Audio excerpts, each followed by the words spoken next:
Alright guys, back with another video. So we have another battle between Pierre Poilievre and the Liberal members of Parliament in question period. Now, this gets pretty heated, it's pretty fiery, it's very entertaining, but you'll notice the Prime Minister actually didn't bother to show up today. I guess he had a bit of a rough day dealing with Pierre yesterday, so he decided not to show up today. But either way, we're going to have a look at this exchange. Now, before we do get into this, please don't forget to like and subscribe, as it really does help grow the channel. I appreciate you guys so much for doing that for me. So let's have a look, and then we'll talk about it. The Honourable Leader of the Opposition. Mr. Speaker, the Prime Minister promised that he would spend less, yet he's spending, his deficit spending is 100% more than even Justin Trudeau. And what is the real human consequence of that? Food price inflation is rising 70% faster than the Bank of Canada's target. And today, the CEO of the major food bank network in Toronto says that there has been a 400% increase in food bank use there. Does the Prime Minister understand that his empty promises lead to empty stomachs? 400% increase. And they said the Liberals were going to fix things and Mark Carney was going to come here and make things better. And nothing's got better at all. Not even close. Mr. Speaker, it's reassuring to hear the Leader of the Opposition that listened to the Prime Minister during the summer. I'm glad to see that he retained that we're going to spend less so we can invest more, Mr. Speaker, and investing more in Canadians. Like, for example, reducing the taxes for 22 million Canadians, Mr. Speaker. 30 like bucks a month. Making sure that people who want a first-time home, buy a first-time home, will pay less in GST, Mr. Speaker. Making sure that we eliminate the consumer carbon tax, Mr. Speaker. I think the leader should celebrate that this government is there for families across Canada to build a stronger and more... The Honourable Leader of the Opposition. Mr. Speaker, he wants us to celebrate his failures, including failures that are leading to real human suffering. Let me quote the CEO of Daily Bread Food Bank, Neil Hetherington. So giving you some context, previously before the pandemic, we were at 600,000 for the year visits to the food bank. And so it took 38 years to get 1 million visits per year, and then only 1 year to get 2 million visits, another year to get 3 million. Now we are at 4 million visits. Food bank lineups are growing and growing at an accelerating rate under this Prime Minister. Does he realize the very real human consequences of his broken Liberal promises? Obviously not. The Honourable Minister of Natural Resources. Mr. Speaker, I'm here to announce some good news. Last night, Canada and British Columbia approved the new Silicem LNG export terminal in northern British Columbia. It's with the Nisga'a Nation. It will be the second largest private sector investment in the history of this country. The second largest in the history of this country. It will employ thousands of Canadians. We would love the Conservatives to help us build Canada. Now again, they want you to applaud them for something that isn't finished yet. I wonder why they want credit so early. They don't want to wait until this is done and rolling and these thousands of Canadians that they said are going to be employed are actually employed. They want you to give them credit for it now. I wonder why. The Honourable Leader of the Opposition. Speaker, the question was not about re-announcing a previously approved project. It was about the cost of food. And frankly, it is insulting.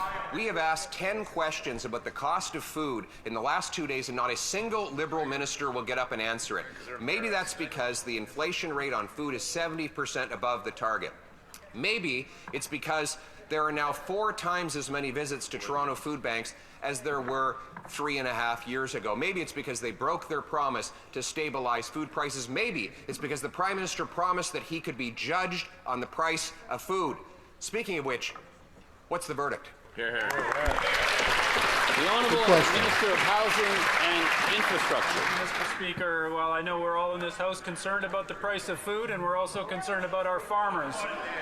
The #1 cost of living in Canada is related to housing, Mr. Speaker, and as I mentioned yesterday, People are concerned about housing prices. This government is taking action. Yeah, we are concerned about housing prices. And for those of you who don't know, Gregor Robertson is the former mayor of Vancouver, who had the worst housing prices and one of the most expensive housing markets, not in BC, not in Canada, the entire world. And this guy is appointed as a Liberal cabinet minister to try to help the problem. Didn't even bring it up when it was happening in the city that he was the mayor of, but now he's here to fix it, guys. Don't worry, the superhero Liberals are here to fix all the problems that they fucking created. To make housing more affordable, with Build Canada homes, with tax cuts, with the first-time home buyers tax cuts, we're making a difference for people in their pocketbooks. Here, here. The Honourable Leader of the Opposition. Mr. Speaker, the question was about food prices. Right, yeah. And he stood up to announce that he's going to be feeding some of his friends who are going to populate this latest $13 billion bureaucracy. A bureaucracy that will build no homes and that will only reward Liberal insiders who, like him, have a record of actually doubling housing costs. Right. But back to food, the stuff that needs to go on people's dinner table. We have a record number of people at food banks after the Prime Minister promised to make food more affordable. Doesn't he realize that his promises have real costs for Canadians? And keep in mind, markcarney literally said after he won the election that he would be judged based off of the prices at the grocery store. How's that going? You been to the grocery store lately? Has it gotten better? Not from what I've seen. The Honourable Secretary of State's report.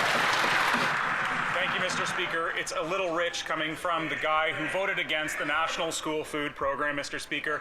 But I would like to say that Food Banks Canada does exceptional work, and they also make good recommendations for government. One, they suggest we build up Canada's social safety net. Two, they say we should solve the affordable housing crisis, and we should help lower income workers make ends meet. Mr. Speaker, all of those things are things that Conservative leader votes against time and time out in this House.